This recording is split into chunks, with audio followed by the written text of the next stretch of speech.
Hello. Okay, so if we are trying to do a check for a computational layer on a table inside of a Desmos activity, the only thing necessary on that slide would be the table. I've got a note that has the directions and then a sketch so that students can draw on, but the only necessary component would be this table.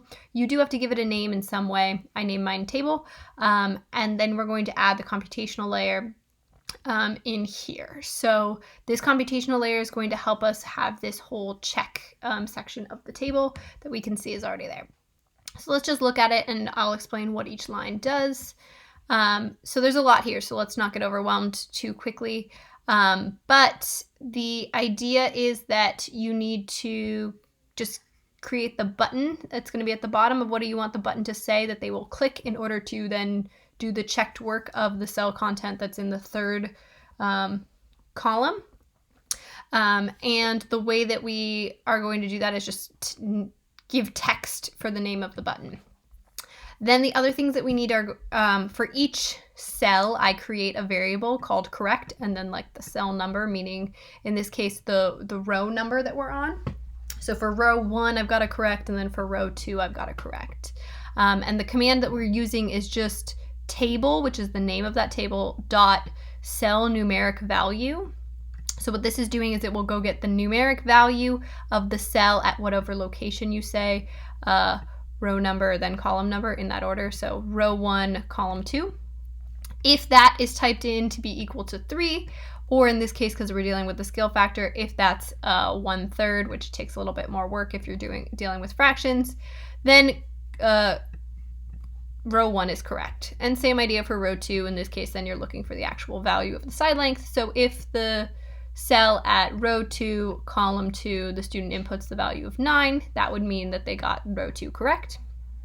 So those are just variables to remind me of what it is that I'm trying to have happen, and this is my easiest way to be able to change for multiple slides, so then that way the only thing that I'm changing is these two variables. The rest of my code basically stays the same.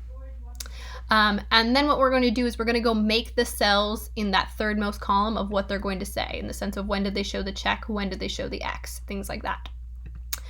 So the command when is just like letting you know when an action has been happened. So that's a built-in word. So when the table is in fact submitted, mean they've pressed this button, and the variable is true. So this correct has happened, meaning they know or have typed in a value of 3 or 1/3. Then inside of cell 1/3, so meaning row 1, column 3, it would display that, or whatever you want it to be. You would put it inside of quotes there to be the string. If the table is not submitted, meaning they haven't pressed the button, I don't want anything to show up. So I say when not table submitted, basically show an empty string or quotes with nothing inside of it, so nothing will show up. And if the table is submitted and it was not in fact correct, that's the situation of the otherwise. So the table was submitted, but correct didn't happen, so that's where the X is going to show up. So again, you could change that however you want to. And then the other part that is important for teachers is when you're looking at that summary screen, you know how you can see a check or an X for certain slides. That is something that you have to actually add into the code. So I put that the correct answer will be if both correct 1 and correct 2 are met, meaning they've done the correct thing for row 1 and they've done the correct thing for row 2. Then overall, let's mark this problem as correct, and that will show up more in the teacher summary, more so than for the actual computational layer that students see. The part that students see is basically this section, and this section's for teachers. But that's basically it for tables. If you had more rows, you could just simply say cell content of 3/3, 4/3, continue on, so forth. You could also add in more columns in a similar fashion.